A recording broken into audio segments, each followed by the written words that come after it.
Hello students, welcome to EduFunday. I'm your chemistry mentor for the topic X-ray, radioactivity and observation of Rutherford from your chapter Atomic Structure.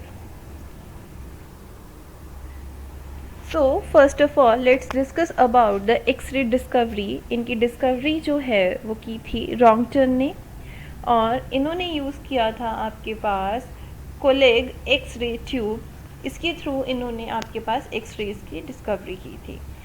जो आपके scientist थे इन्होंने x-rays को discover किया जब आपकी cathode rays ने आपके जो टारगेट एनोड था उनको स्ट्राइक किया। उनके ड्यूरिंग इनको पता चला कि आपके पास एक्स-रेज़ भी प्रेजेंट होती हैं।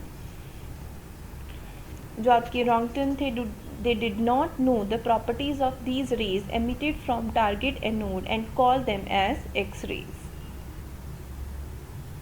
जो आपके पास ये X-rays हैं ये आपके पास एक पावरफुल इलेक्ट्रोमैग्नेटिक रेडिएशंस है विद वेवलेंथ नियर 0.1 नैनोमीटर। और आपको पता है कि इनको फ्रिक्वेंटली कितना यूज़ किया जाता है, right? They are having very high penetration power, hence used for the study of interior structure of atom or matter। Atoms की आपके मैटर की इंटीरियर स्ट्रक्चर को स्टडी करने के लिए एक्स-रेज़ को यूज़ किया जाता है क्योंकि इनकी जो पेनिट्रेशन पावर है वो बहुत ज़्यादा अच्छी है। जो एक्स-रेज़ हैं they are not deflected by electric और मैग्नेटिक फील्ड, दैट मीन्स ये आपके पास क्या है, न्यूट्रल है। They are high energetic radiations and can cause ionisation readily. बहुत जल्दी ये आपके पास मटेरियल की आयनाइजेशन कर सकती हैं।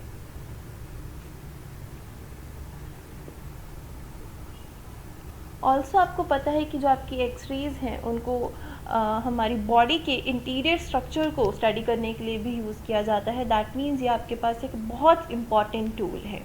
Next moving to radioactivity. अब देखिए आपके पास जो नेचुरल रेडियो एक्टिविटी थी उसका फिनोमिना किसने ऑब्जर्व किया था? सबसे पहले ये थे हेनरी बैकरेल।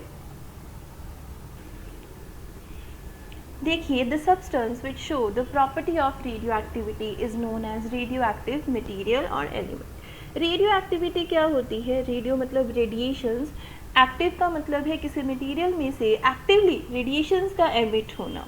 इस तरह के मटेरियल को आप क्या बोलेंगे? Radio active materials. अगर हम एग्जांपल्स की बात करें, आपके पास है यूरेनियम, थोरियम, रेडियम और फ्रांसियम। ये सारे आपके रेडियो एक्टिव मटेरियल्स हैं।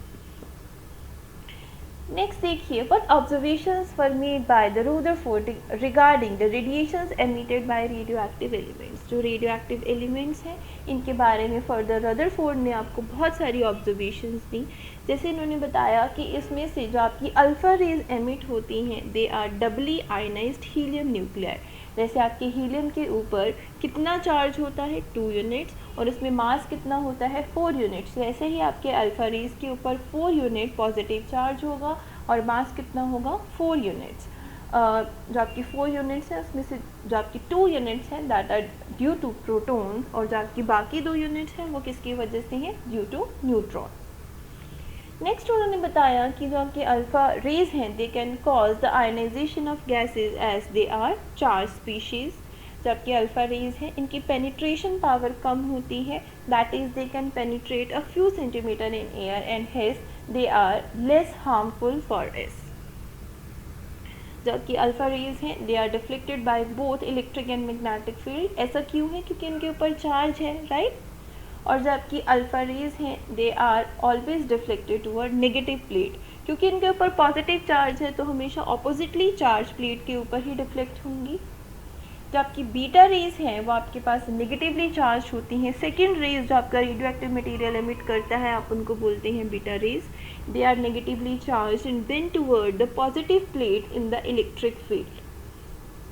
पॉजिटिव फील्ड की तरफ रिफ्लेक्ट करती हैं। They travel with high velocity as compare to alpha raise.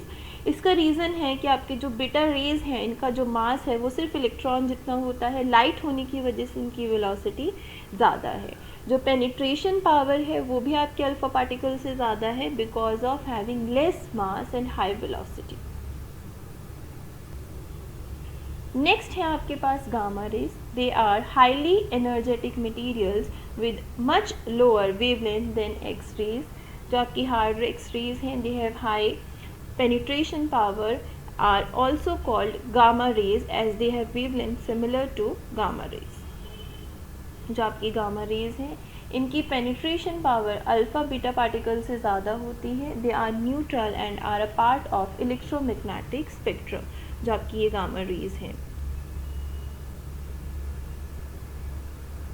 जो पेनिट्रेशन पावर है अल्फ़ा बीटा और गामा की आप इस तरह से लिख सकते हैं, देखिए 1:100:1000। जो गामा रेज है ये आपके पास सबसे ज़्यादा हार्मफुल है हमारे लिए, हम जो भी बायोलॉजिकल स्पीशीज़ हैं एज़ कम्पेयर टू अल्फ़ा और beta rays due to their high penetration power. ये क्या कर सकती हैं, they can do mutation in the biological species. ताकि alpha rays, beta rays, gamma rays हैं they also effect the photographic plate, but maximum effect जो है वो बीटा रेज के थ्रू शो किया जाता है because of having highest E/M ratio, mass सबसे कम होने की वजह से इनका जो आपके पास इफेक्ट है वो सबसे ज़्यादा है। Observations made by Rutherford about the rays, that is alpha, beta or gamma rays that are emitted from radioactive materials. So I hope this will clear your doubts. Thank you.